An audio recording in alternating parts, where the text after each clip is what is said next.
do me a favor, please, and subscribe to our podcast and also like our podcast so we can reach more people. This is a new format that we're doing, the Ask It Basket format podcast, where you can send your questions in and I will answer them anonymously. We have several Ask It Basket meetings throughout the week. But you only get people only get 1 minute to answer the questions. Different people answer the questions in 1 minute format. But this is an opportunity to get more of an in-depth answer to any questions you may have about sobriety, questions that you may be afraid to ask in an actual AA meeting. So please like and subscribe to our channel, the podcast channel, so that we can reach more people. And leave a comment, and I will definitely respond to your comment as well. Thank you.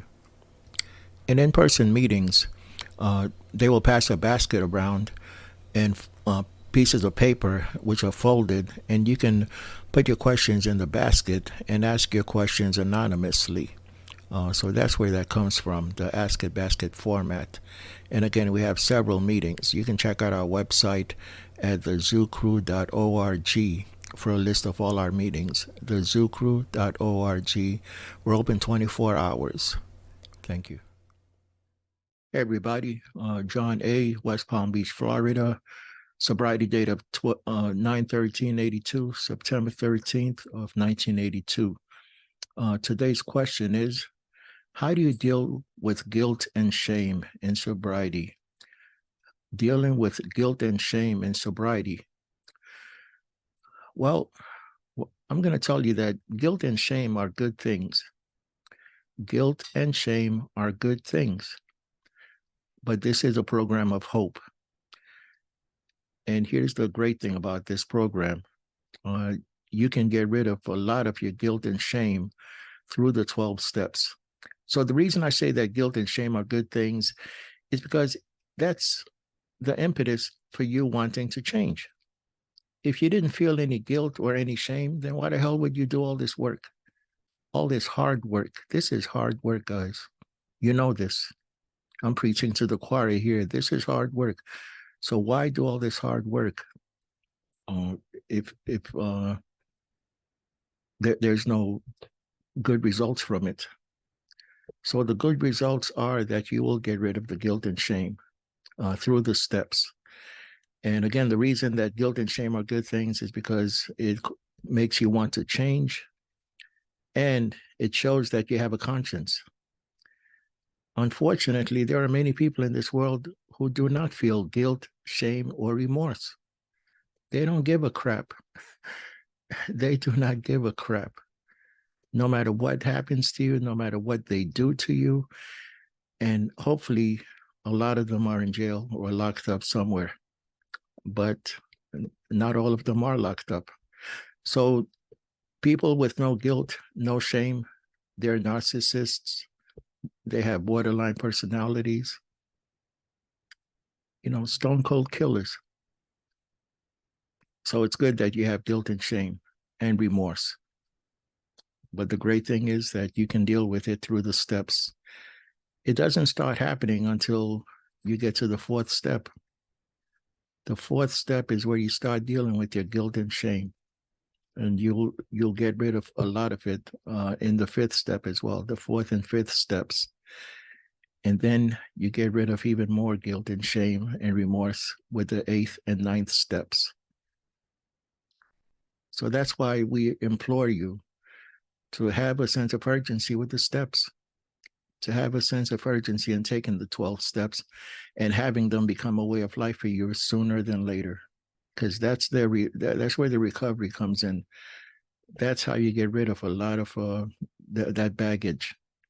That's where you start dropping the rock with those steps. Check out the Living Sober book. I'm going to put a link to it where you can read it online. But do yourself a favor and buy the book. It's about $6-7 online on the AA website. And I'll put a link to that as well. Read the Living Sober book, especially if you only have 1, 2, 3 years. And I didn't mean to say only, especially if you're new in recovery and have under 5 years, you want to read that Living Sober book. And the reason you want to have it for yourself is to have a quick reference for when you start sponsoring people. You know, if they're having problems with drunk dreams, craving sugar, or anything else, you know, you can just read a specific chapter on specific issues. But again, getting back to the topic, how do you deal with guilt and shame in sobriety? Uh, through the 12 steps. Get a sponsor, take the steps, and you will get rid of a lot of that guilt and shame. And the sooner you start doing a 10th step, a lot of people come in and think, oh, gee, I'm not on the 10th step yet. But actually, you already are. Step 10, continue to take personal inventory, and when we were wrong, promptly admitted it. You can start doing step 10, your first day in AA. Personal inventory. This way, it minimizes future guilt and shame. When you do something to someone that may hurt their feelings, you take care of it right away with a 10th step. Hey, I'm sorry about that. But when you, of course, a 10th step is not the same as a 9th step, because we never use the word sorry when we do a 9th step. That's the amend step. But we have a separate podcast on that. Check out our podcast. So yeah, dealing with guilt and shame. Nobody comes back from a relapse. Nobody comes into Alcoholics Anonymous, you know, on a great note. A lot of people, everybody comes into AA with guilt and shame, full of guilt and shame. But you can almost change the past by creating a better future. And you start dealing with guilt and shame by doing esteemable things. Start doing things for other people. Get into service quickly. Get outside of yourself. And that helps you with dealing with the guilt and shame as well. Guilt, shame, and remorse. But that 10th step, by doing it, by having it become a way of life sooner than later, it prevents you from creating more guilt and shame. All right. Be sure to like our podcast and leave a comment, and I will definitely answer to your comment as well. Thank you. Hey, everybody. Do me a favor, please.